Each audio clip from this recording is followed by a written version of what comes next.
आप सभी को जय मसीह की प्रियो। स्वागत है आपका फिर से हमारे चैनल द बाइबल वर्ड में। मित्रों, वीडियो को आगे बढ़ने से पहले मैं आपसे एक छोटा सा रिक्वेस्ट करना चाहता हूं।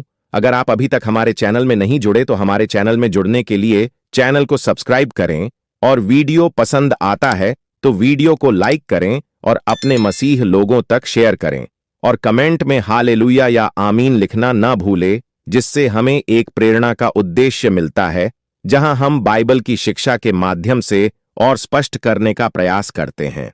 तो दोस्तों, चलिए वीडियो को शुरू करते हैं। क्या आप जानते हैं कि उपवास करने से क्या लाभ होता है और क्या हानि होता है? उपवास एक ऐसा शब्द है जो हमें परमेश्वर से बात कराता है। आइए हम वचनों से देखेंगे। पहला, मत्ती अध्याय 4 पद 4।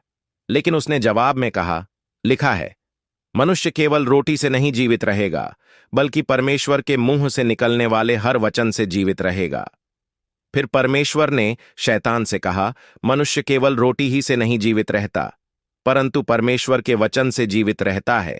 ये वचन से हमें ये लाभ मिलता है कि जब हम उपवास रखते हैं तो हमारे अंदर आध्यात्मिक शक्ति प्राप्त होता है और परमेश्वर से हमारा रिश्ता जुड़ा रहता है। आमीन। दूसरा, लूका अध्याय 4 पद 1-2। यीशु पवित्र आत्मा की शक्ति से भरकर जंगल में गया और 40 दिन तक आत्मा की परीक्षा में रहा। उस समय उसने कुछ नहीं खाया। ये वचन से हमें ये समझ में आता है, जैसा कि परमेश्वर ने 40 दिन न तो कुछ खाया या पिया, लेकिन आत्मा ने परमेश्वर का साथ नहीं छोड़ा, वैसे ही यीशु मसीह भी हमारा साथ नहीं छोड़ता। परमेश्वर आत्मा है और अवश्य है कि उपवास के द्वारा परमेश्वर आत्मा से हमारे जीवन में काम करेगा।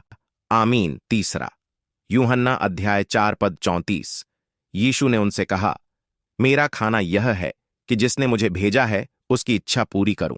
देखो, परमेश्वर सृष्टि का राजा होकर भी उसने दुख उठाया। क्या हम परमेश्वर से बात करने के लिए हम उपवास नहीं रह सकते हैं? उपवास रहने से हमारा जीवन में स्वस्थ रहता है और हम परमेश्वर के करीब जाते हैं और हम उससे बात करते हैं। आमीन। चौथा, मत्ती अध्याय 6 पद 16, 17, 18। जब तुम उपवास करते हो तो चेहरे पर उदासी न लाओ, जैसे कि दिखावटी लोग करते हैं। वे अपने चेहरे पर उदासी लाते हैं ताकि लोग उन्हें उपवास करने वाले जानें। सचमुच मैं तुमसे कहता हूं, वे अपना पुरस्कार पहले ही पा चुके हैं।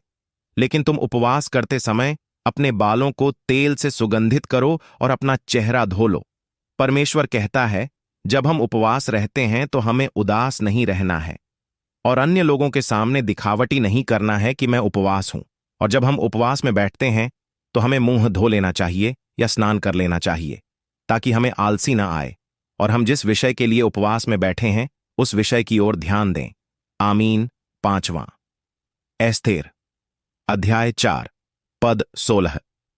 तुम 3 दिन और 3 रात न तो खाओ और न पियो, न दिन में और न रात में। उसके बाद मैं जाऊंगा और राजा के सामने जाने के लिए अपनी जान की परवाह नहीं करूंगी। परमेश्वर का वचन हमसे यह कहता है कि तुम 3 दिन और दिन रात निरार उपवास रहो और परमेश्वर के सामने जाओ, और हमारे हर एक मनोकामना जो हमें पूरा करना है वह उसको कहें तो वह पूरा करेगा। आमीन। क्या आप जानते हैं कि उपवास करने से हमें क्या क्या लाभ मिलता है? आइए हम जानते हैं उपवास के लाभ। आध्यात्मिक शक्ति। उपवास करने से आध्यात्मिक शक्ति मिलती है और परमेश्वर के साथ संबंध गहरा होता है।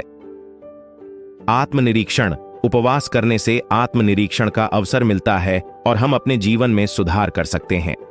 स्वास्थ्य लाभ। उपवास करने से स्वास्थ्य लाभ भी मिलते हैं, जैसे कि वजन कम करना और शरीर की सफाई करना। एकाग्रता। उपवास करने से एकाग्रता बढ़ती है और हम अपने लक्ष्यों पर ध्यान केंद्रित कर सकते हैं। परमेश्वर की इच्छा को समझना। उपवास करने से हम परमेश्वर की इच्छा को समझ सकते हैं और उसके साथ एक गहरा संबंध बना सकते हैं। आमीन। आमीन।